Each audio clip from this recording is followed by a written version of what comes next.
Well, we're here at NORTE MAAR, and we're going to take a look here at a show called Giacometti and a Selection of Contemporary Drawings that was curated by this gentleman. Hi, Jason Andrew, the proprietor here. Well, let's start out and take a look at this remarkable Giacometti piece. He said this is a double-sided Giacometti drawing, and although it's unsigned, we think it's from, he said, 1946 to 1950. 1947, 1950. It originates from a private collection in New York. It features a double portrait of Diego, which you're seeing now. Right, and then on the other side. And then on the other side we have, it's called Standing Man with Arms Outstretched. And this is all graphite on paper. Graphite on paper, it measures 18 3/4 by 14 3/4. And I assume this was just a page out of a sketchbook. Is that what it is? Yeah, I mean, I've seen the edges of it. It's a full sheet, and there's no perforation of maybe it was torn out, but it's a full sheet. It was purchased at the Pierre Matisse Gallery in the early 50s. Pierre Matisse was one of the only American dealers of Giacometti's work. I used to love going into that gallery up on 57th Street in the Ford building. So the frame that you're seeing is the original frame, and the structure that we created in order to show it, it's a huge challenge to try to put together a show like this to begin with, in that I wanted to juxtapose Giacometti's work with contemporary artists. From Bushwick, most mostly. of them were from Bushwick. Right. You're right. So having the challenge of showing a double-sided drawing, the solution we came up with was it's like a little cage or a little box. We referenced his own sculpture, Giacometti's sculpture, called The Nose. Yes. From 1947, which is in the collection of the Guggenheim Museum. And we're talking about his brother. And he used to make a lot of furniture and kind of helped him with the casting. So he could be part of the reference as well. Yeah. Diego, right? And this is Diego's portrait. We're especially commenting on Diego with the feet. If you can look at the feet here. I wish I could take credit for the craftsmanship of this, but it was created by, to my specs, it was created by Ryan Michael Ford, who's one of the artists in the show. Well, let's look at some of the artists here. Okay. Let's start out and look at this piece. So this is by Maria Calandra, and she is an artist that visits other artists' studios and draws. She runs a blog called Pencil in the Studio. And this is graphite on paper, and that's what, about 8 by 10? Yeah. Something like that? And Giacometti was famous for doing his own drawing his own studios, his own studio, and his own a lot of artists have done it. inventories. Yeah, Picasso did that a lot as well. Yeah. Let's move on to this one. Francisco Longnecker. Scholars talk a lot about the post-impressionist arranging of Giacometti's earlier work and influences of the post-impressionist period.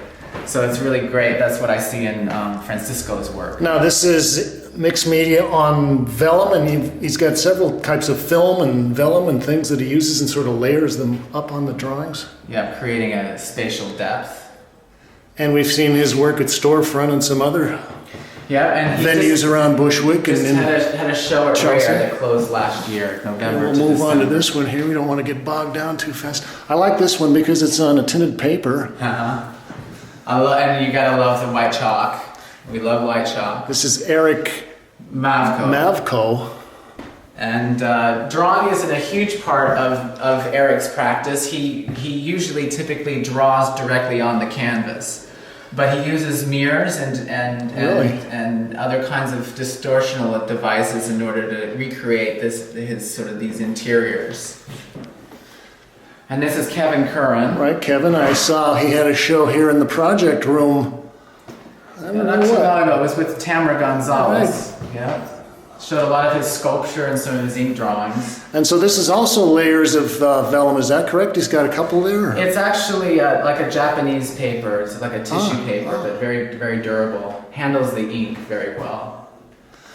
And Thomas McKelly. Thomas McKelly, he's my editor.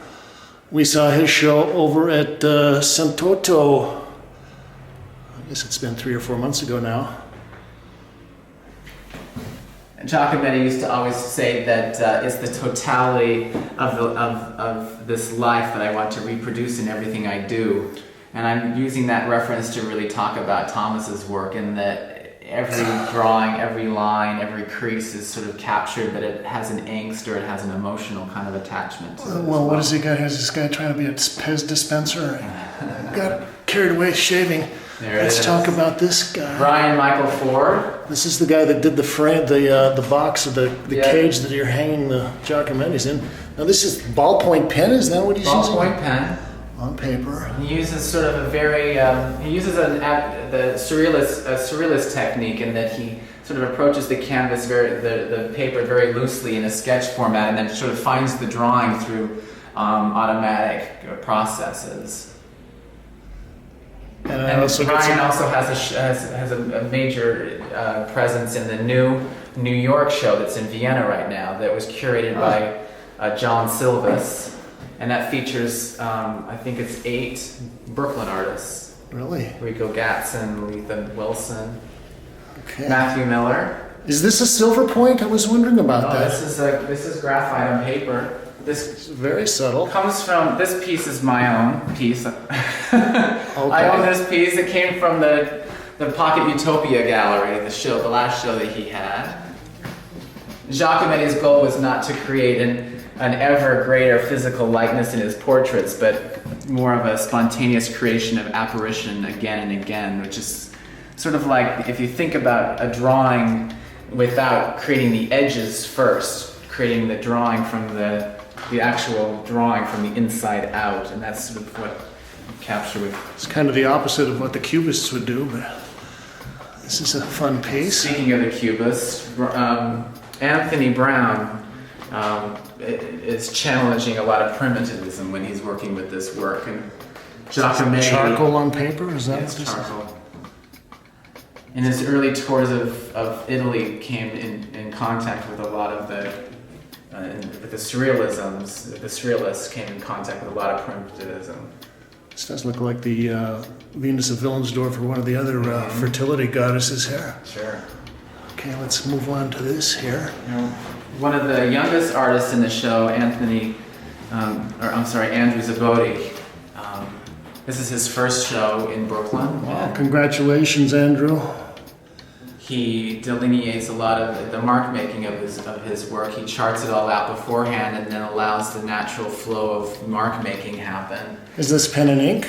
It's a graphite. No, this is graphite. That's some nice sharp lines with that. And this is a diptych. Yeah. Do we have a title on this piece? No, it's untitled. Okay, and we'll Libby Hartle. Wrap up on Libby's piece. Libby again uses a lot of sort of automatic technique in mark making, with graphite, heavy graphite. And this is collaged. And then she takes the drawing to another level by cutting it out and then rearranging it. And it's almost like a houndstooth plat or something, where you've got each one of the sections has got the lines going in a particular direction, so you get kind of an interesting reflection on there. Okay, Jason. Thanks for stopping by. Thanks for giving us a rough cut run through. All right. What's the title of the show again? Giacometti and a selection of contemporary drawings. And the address here at NORTE MAAR? 83 Wyckoff Avenue, number 1B. Open on the weekends only, 1 to 6 p.m. Okay, great. And as always, you know what we're going to say now, right? Yeah. Thanks, Kate! Thank you. Woo-hoo!